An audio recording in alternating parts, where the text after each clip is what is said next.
ہر دور کے یزید کی محفل میں بیٹھ کر لوگ دے رہے ہیں گالیاں گزرے یزید کو. کیا مطلب ہے اس کا؟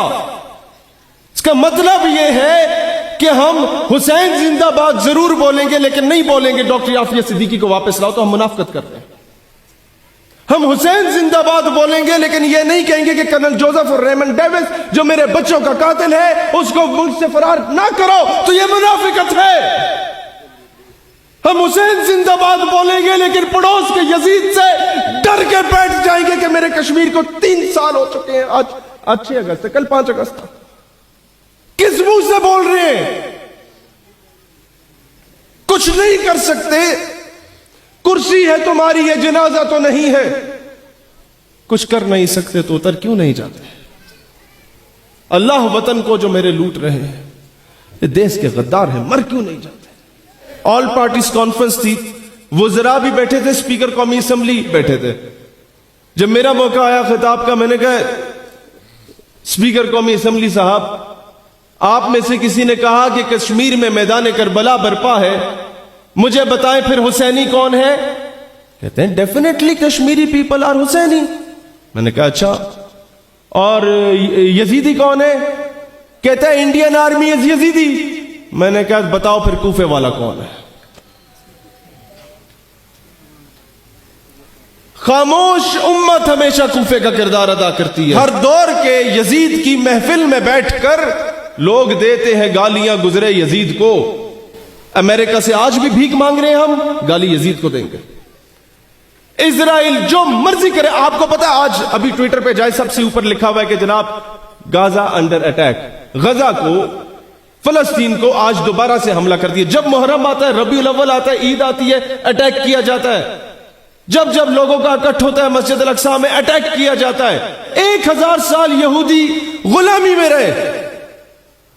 وڈ یو بلیو 1000 سال غلامی میں رہنے کے بعد آج پوری دنیا کا میڈیا ان کے کنٹرول میں، پوری دنیا کی اکانومی، بینک اینڈ فائنانس کا سسٹم ان کے کنٹرول میں.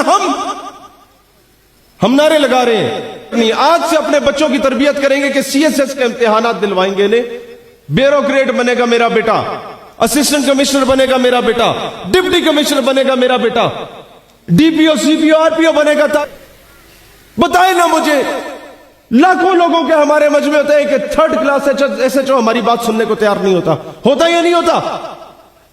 وہ 12-14 آنٹیاں میرا جسم میری مرضی کا نعرہ لگاتے ہوئے نکلتی ہیں تو ڈپٹی کمشنر استقبال کے لیے پہنچا ہوتا ہے اسلام آباد میں، لاہور میں، کراچی میں، کہ madam how can I help you. کیوں؟ ایک وفاقی وزیر کی بیٹی وہاں موجود ہوتی ہے، بڑے بڑے سینئر آفیسرز کی بیٹیاں وہاں موجود ہوتی ہیں. ہم نے کیا کیا؟ یہ باتیں بہت کڑوی ہیں. آج ہم نے کام کرنا. نوجوانوں جو ادھر بیٹھے ہوئے ویسٹ کوٹے پہن کے، یہ آپ لوگوں نے کام کرنے ہیں. یونیورسٹیز میں جانا ہے.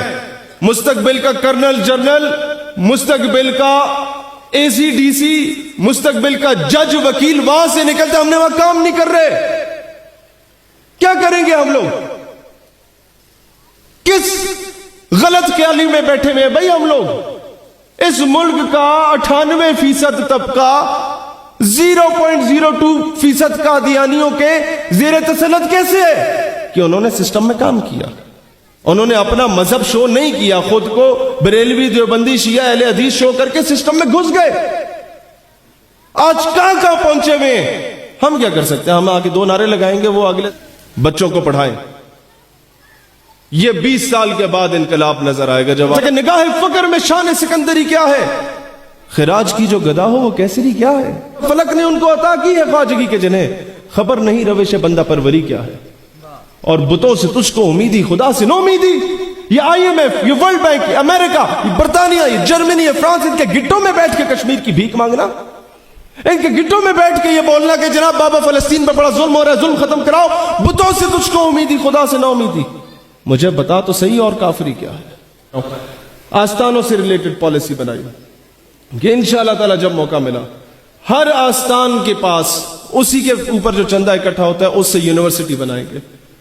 بابا فرید الدین Ganjshakar university of science and technology, Hazrat Sachal Sarmast university of science and technology, Shah Rukn Alam university of science and technology, Lal Shahbaz Qalandar university of science and technology. کیوں؟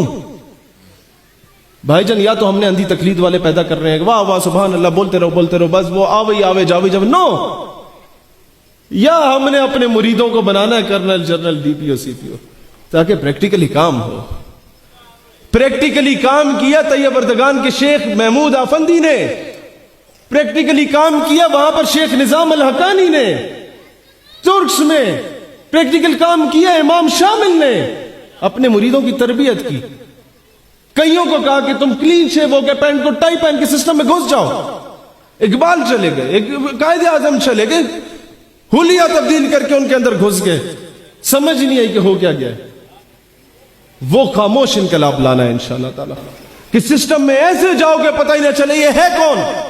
ایک وقت آئے کہ بندہ بولے بس اب سب کی چھٹی ہے، اب وہ پاکستان بنائیں گے جس کا خواب قائد اعظم محمد علی جناح نے دیکھا تھا۔